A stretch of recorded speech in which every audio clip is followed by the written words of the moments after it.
Hello back.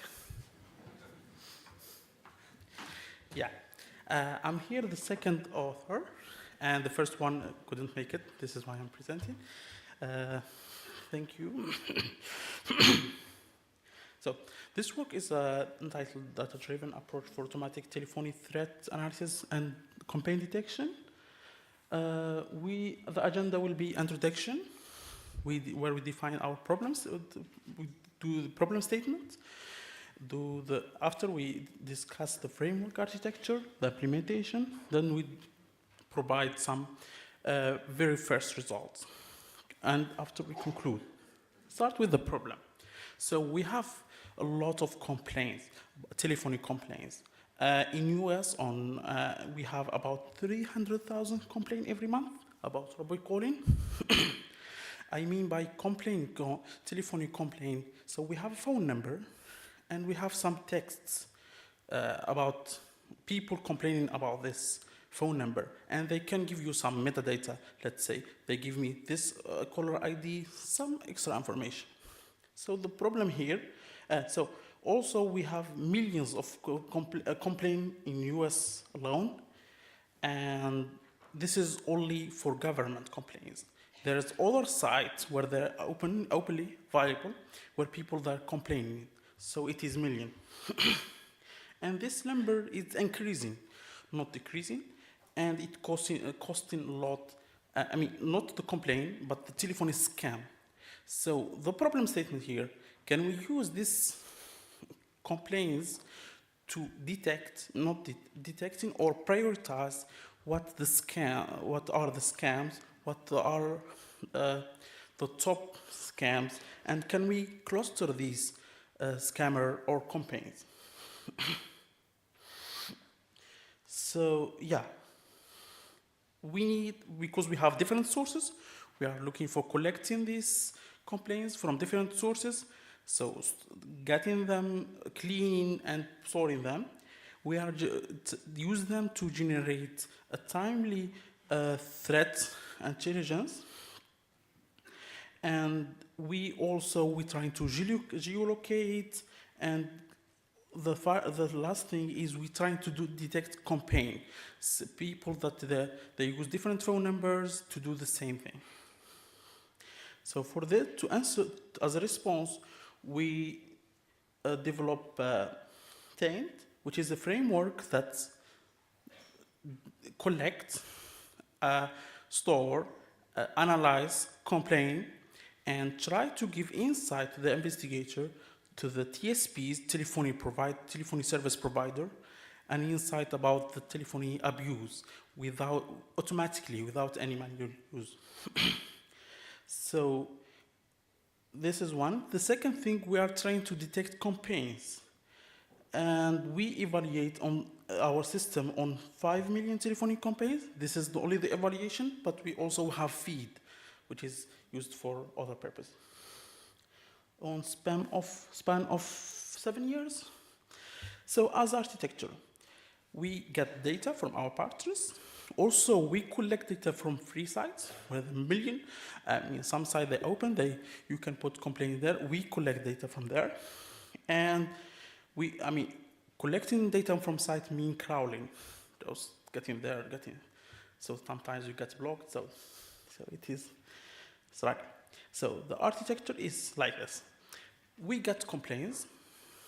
As I repeat again, complaint is phone number plus text plus other metadata about the abuse of this phone number. We classify this complaint, whether it is really complaint or some just simple text, people that put in something. There we have an SVM classifier that define a binary classifier between this is valid complaint, telephony complaint, or not. This is the first step. Second, I don't know if, yeah. So here we have our classifier. Complaint, is it valid complaint or not? Then we correlate with open source data. Open source mean getting this data from government. It is open, available to enrich our data using these sources. So we extract features for each phone number. This phone number, we build badness score. So for each phone number, based on the complaint that we got, we give it, let's say, a score. This is bad, this is not bad, but it is numerical, not and the technical thing, we use linear regression to do this badness score.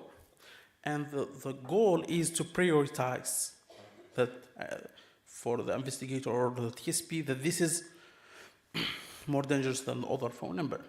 The final step, what we do is we get this phone number and try to find any correlation between them, try to cluster them. Even they are different phone numbers, let's say they are part of the same, they have the same threats. We found some multiple phone numbers that are targeting some banks and specific banks, let's say RBC, Royal Bank of Canada or something. So this is the campaign analysis. The final thing, everything is provided in GUI, web GUI, for the end user. So we start by the text classification, which is simple text classification where we stem, remove stop word. So from this complaint, and we define if it is valid or not. We are using SVM, and for feature extraction, we mainly use TF-IDF for preprocessing. So yeah, we are using SVM for the classification. When we get the complaint, we use this binary classification. So the correlation, while we are using, because we are focusing on North America, we are getting this data from the Canadian Numbering Administrator and other institution, where we can define with high accuracy that this number is part of this city or this province. And also, because they have special number in North America, and also we can see, I don't know here in Europe, we can see also a certain accuracy which provider with only phone number. And because, yeah, this is the data is available, but this data could change over time. This is what we have some false positive for sometimes. So we have now complaint, we have adjudicated. We urge the data, it is valid complaint. Now we do phone number and all the complaints and metadata that we got and as a features. So we have lots of phone numbers. We are doing trying to find any similarities between the phone numbers in terms of text, the type of complaints and the type of metadata.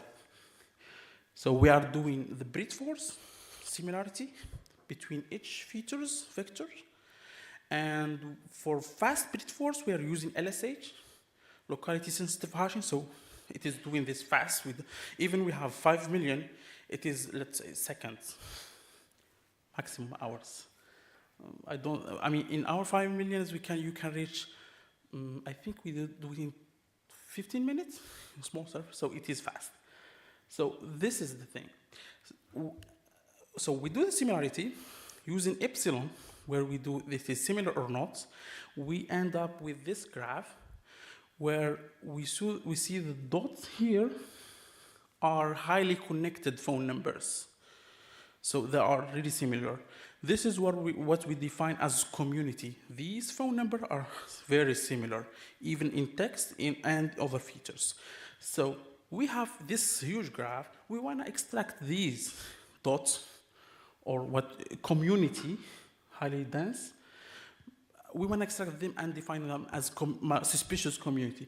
For this reason, we are using community detection algorithm that you get as input the graph and extracts this highly dense, and one known paper in 2008. And it is really fast. So yeah, and here we are doing how to do it, in real time. So the implementation, we want something efficient, generally. So we get the complaints, we classify them, store them, then we use some sophisticated tools like Kafka for streaming.